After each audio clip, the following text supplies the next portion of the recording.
Jéhovah est son nom. Jéhovah est son nom. Jéhovah est son nom. Jéhovah. Bien-aimés dans le Seigneur, bienvenue dans notre troisième séance. Et c'est notre deuxième jour dans notre séminaire biblique en ligne. Et la fois passée ou la séance précédente, on a parlé de la vie de l'homme loin de Dieu. Et nous avions vu que l'homme loin de Dieu, sa vie n'a pas de valeur. Et nous avions montré que quand l'homme est parti loin de Dieu, il a commencé à travailler lui-même en fait de satisfaire à ses besoins. Mais malgré son travail, ses besoins n'étaient pas satisfaits parce que l'homme lui-même n'a pas la capacité de satisfaire ses propres besoins. Et nous avions vu que loin de Dieu, c'est l'échec. Loin de Dieu, c'est le désespoir. Loin de Dieu, il n'y a pas de paix. C'est l'insécurité totale. Alors, dans notre séance d'aujourd'hui, qui est notre troisième séance, nous allons parler du péché. Et en parlant du péché, nous allons aussi parler de l'origine du péché. Nous allons montrer comment le péché est entré ou comment est-ce que le péché a commencé, d'où est-il venu. Et nous allons aussi développer ces thèmes, ces sujets, ces points en nous focalisant, en nous basant sur la Bible, la parole de Dieu. Beaucoup de gens, ne sachant pas qu'est-ce que c'est en réalité le péché, ils comprennent le péché dans leur pensée, selon leur compréhension. Voilà pourquoi ils ont même difficile à surmonter le péché. Quand on ne connaît pas le péché selon la Bible, on ne peut pas aussi connaître ou savoir comment être affranchi du péché. Alors, dans notre thème, notre sujet, nous allons parler sur le péché. Et le premier point dans ce sujet, nous allons parler de l'origine du péché. Quelle est l'origine du péché? En parlant de l'origine du péché, nous allons lire dans Ézéchiel, chapitre 28, verset 12 jusqu'à verset 19. La Bible nous dit ceci. « Fils de l'homme, prononce une complainte sur les rois de Tyr. Tu lui diras, ainsi parle le Seigneur l'Éternel. Tu mettais le sceau à la perfection. Tu étais plein de sagesse. Parfait en beauté. Tu étais en Éden, les jardins de Dieu. Tu étais couvert de toute espèce de pierres précieuses, de sardoines, de topazes, de diamants, de chrysolites, d'onyx, de jaspe, de saphir, d'escarboucles, d'émeraude et d'or. Tes tambourins et tes flûtes étaient à ton service, préparés pour le jour où tu fus créé. Tu étais un chérubin protecteur, aux ailes déployées.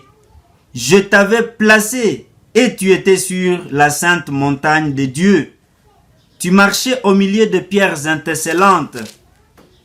Tu as été intègre dans tes voies depuis le jour où tu fus créé, jusqu'à celui où l'iniquité a été trouvée chez toi. Par la grandeur de ton commerce, tu as été rempli de violence et tu as péché. Je te précipite de la montagne de Dieu et je te fais disparaître, chérubin protecteur, du milieu de pierres étincelantes. Ton cœur s'est enflé, s'est élevé à cause de ta beauté. Tu as corrompu ta sagesse par ton éclat. Je te jette par terre, je te livre en spectacle au roi. Par la multitude de tes iniquités, par l'injustice de ton commerce, tu as profané tes sanctuaires. Je fais sortir du milieu de toi un feu qui te dévore. Je te réduis en cendres sur la terre, aux yeux de tous ceux qui te gardent. Tous ceux qui te connaissent parmi le peuple sont dans la stupeur à cause de toi. Tu es réduit en rien, tu ne seras plus à jamais. Nous venons de lire Ézéchiel chapitre 28, 12e verset jusqu'au 19e verset. Quand nous parlons du péché, surtout quand nous parlons de l'origine du péché, beaucoup de gens ne savent pas en réalité le péché a commencé où. Voilà pourquoi beaucoup de gens tâtonnent. Et quand on tâtonne, on ne saura même pas comment aussi sortir ou être affranchi du péché. Alors, ici, nous venons de lire dans Ézéchiel, on nous parle de Lucifer. Lui qui était un chérubin protecteur. Lucifer, l'astre brillant, c'était l'archange de Dieu. Il était au service du Dieu saint. Il était au service du Dieu très haut. Mais quel a été le problème de Lucifer? Lucifer a eu un cœur arrogant. D'où est venue cette arrogance? Cette arrogance, il voulait être comme Dieu. Il voulait se comparer à Dieu. Quand nous voyons ce que Ésaïe dit dans Ésaïe chapitre 14, verset 11 jusqu'à 14, Ésaïe nous parle de l'origine même de l'arrogance de Lucifer. Ésaïe 14, verset 12. On va lire verset 12 jusqu'à 14. La Bible dit ceci. Te voilà tombé du ciel, astre brillant, fils de l'aurore. Tu es abattu à terre, toi le vainqueur des nations. Tu disais à ton cœur, je monterai au ciel, je leverai mon trône au-dessus des étoiles de Dieu, je m'assierai sur la montagne de l'assemblée, à l'extrémité du septentrion. Je monterai sur le sommet des nuits, je serai semblable au Très-Haut. Le problème de Lucifer, c'est que il a eu un cœur arrogant. Et son arrogance, c'est qu'il voulait se comparer à Dieu. Quand il dit, je leverai mon trône. Je vais élever mon trône. Je serai semblable au Très-Haut. C'est-à-dire, le problème de Lucifer, il y a eu arrogance en lui. Un cœur de croire en lui-même s'est élevé en lui. Voilà pourquoi il a dit, j'élèverai mon trône. Nous savons que le trône appartient à Dieu. Maintenant, d'où est-ce que Lucifer enlève le trône? Le trône appartient à Dieu, mais il dit, j'élèverai mon trône. Ça, c'était de l'arrogance. Il faut savoir que Lucifer, c'était une créature de Dieu. Comment est-ce qu'une créature peut élever aussi son trône et se comparer à son créateur? Ici, nous voyons la créature et le créateur. C'est-à-dire, Lucifer voulait se comparer à Dieu. Il a dit, je serai semblable au Très-Haut. Quand nous voyons le verset 14 de Ésaïe 14, 14. Je serai semblable au Très-Haut. Ce qu'il cherche, c'est d'être comme Dieu. Si Dieu est adoré, il faut que lui aussi soit adoré selon sa conception. J'élèverai aussi mon trône, en fait que les gens aussi m'adorent comme les gens adorent Dieu. il a oublié que c'était une créature. Le problème de Lucifer, c'est quoi? Lucifer a pensé à lui-même. Il a eu confiance à lui-même. Il a oublié que c'est une créature. Et Ézéchiel nous a dit, dans le verset 15, Ézéchiel 28, « Tu as été intègre dans tes voies depuis le jour où tu fus créé, jusqu'à celui où l'iniquité a été trouvée chez toi. Par la grandeur de ton commerce, tu as été rempli de violence et tu as péché. Je te précipite de la montagne de Dieu et je t'ai fait disparaître, chérubin protecteur, du milieu des pierres intercellantes. Ton cœur s'est élevé à cause de ta beauté. » Oui, Lucifer était beau.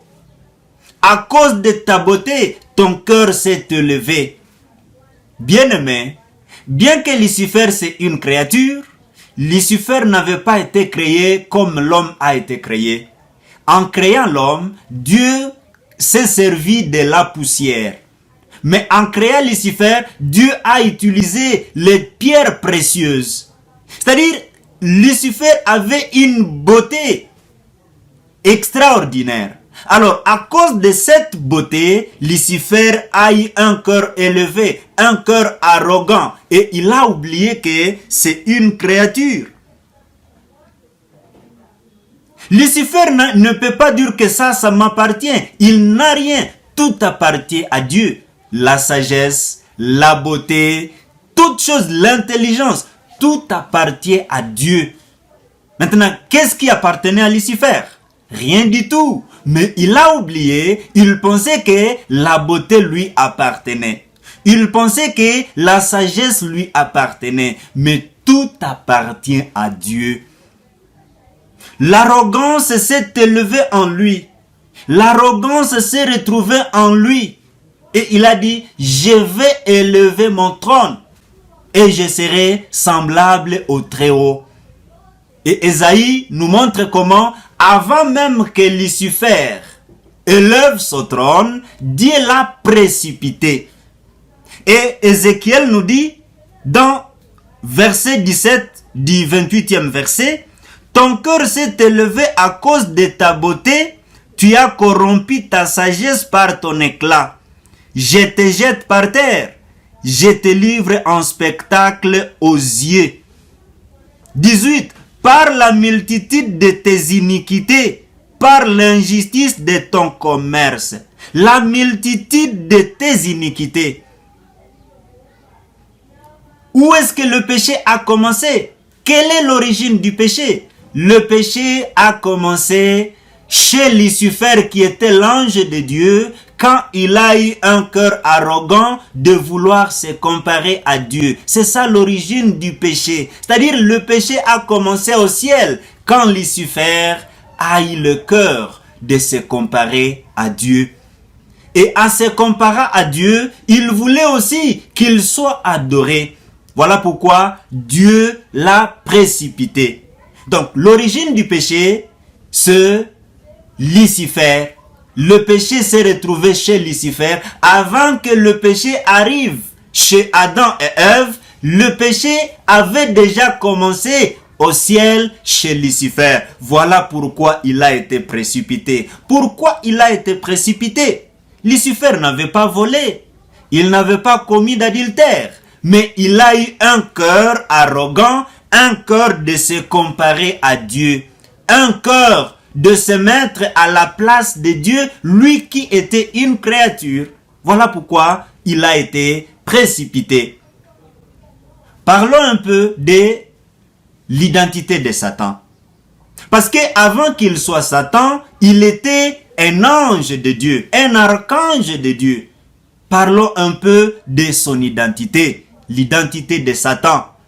Et là, nous allons lire Jean chapitre 8, verset 44. En parlant de l'identité de Satan, regardons dans Jean chapitre 8, verset 44, la Bible dit, « Vous avez pour père le diable, et vous voulez accomplir les désirs de votre père. il a été meurtrier dès le commencement et il ne se tient pas dans la vérité, parce qu'il n'y a pas de vérité en lui. Lorsqu'il profère le mensonge, il parle de son propre fond, car il est menteur et le père du mensonge. En parlant de l'identité du diable, l'identité de Satan, oui, avant qu'il soit précipité, avant que ce cœur arrogant se retrouve en lui, il était un archange de Dieu, il était au service de Dieu. Mais quand ce cœur se retrouvait en lui, le péché a commencé à partir de ce moment et Dieu l'a précipité. Alors, la Bible nous montre que Satan, c'est un meurtrier. C'est un meurtrier. C'est un menteur. C'est le père du mensonge. C'est un séducteur. Apocalypse 12, verset 9 nous montre comment il est séducteur. Satan, c'est un menteur. C'est-à-dire en lui, il n'y a pas de vérité. C'est le père du mensonge. Comment est-ce qu'il peut parler de la vérité? Comment est-ce que la vérité peut sortir en lui? Qu'est-ce qu'il a dit à Ève? Vous ne mourrez pas. Alors Ève, quand il a cru en ce que Lucifer ou Satan disait, il a été trompé par le diable, parce que en lui, il n'y a pas de vérité. Tout ce qu'il peut dire, ce n'est pas de la vérité, c'est du mensonge, parce qu'il est le père du mensonge. C'est-à-dire, l'identité de Satan, il est meurtrier, il est menteur, il est le père du mensonge, il est aussi le séducteur. Quand nous parlons de l'origine du péché, bien-aimés, sachez une chose, le péché a commencé au ciel chez Lucifer, qui est aujourd'hui appelé le diable. Et c'est quand il a eu le cœur de se comparer à Dieu. C'est quand il a eu le cœur de vouloir être comme Dieu. C'est-à-dire, il voulait l'indépendance. Il a refusé la dépendance. Il ne voulait plus dépendre de Dieu. Il voulait maintenant qu'il dépende de lui-même. Donc, il aime l'indépendance. Il s'est séparé de Dieu à cause de ce cœur arrogant. Voilà pourquoi, quand nous parlons de l'origine du péché, nous voyons Lucifer qui a eu le cœur de lever son trône pour qu'il soit semblable au Très-Haut. C'est ça l'origine même du péché. L'origine du péché n'est pas ailleurs que chez Lucifer, ce que nous appelons diable aujourd'hui. En continuant toujours avec notre étude sur le péché, nous allons continuer à décortiquer ce sujet jusqu'à ce que nous puissions aussi voir comment maintenant est-ce que le péché est entré dans l'homme, le péché qui a commencé au ciel. Comment est-ce que ce péché est entré dans l'homme? Comme nous continuons avec notre étude biblique sur le péché, dans notre séminaire sur la rédemption éternelle, nous allons parler de comment est-ce que maintenant le péché est entré dans l'homme. Mais pour notre séance d'aujourd'hui, nous parlons de l'origine du péché. Et comme nous venons de vous dire, l'origine du péché, c'est Lucifer, le diable, car il était archange de Dieu, il a eu le cœur de se comparer à Dieu, le cœur d'être semblable au Très-Haut. Voilà l'origine du péché. Bien-aimés dans le Seigneur, merci beaucoup et à la prochaine séance.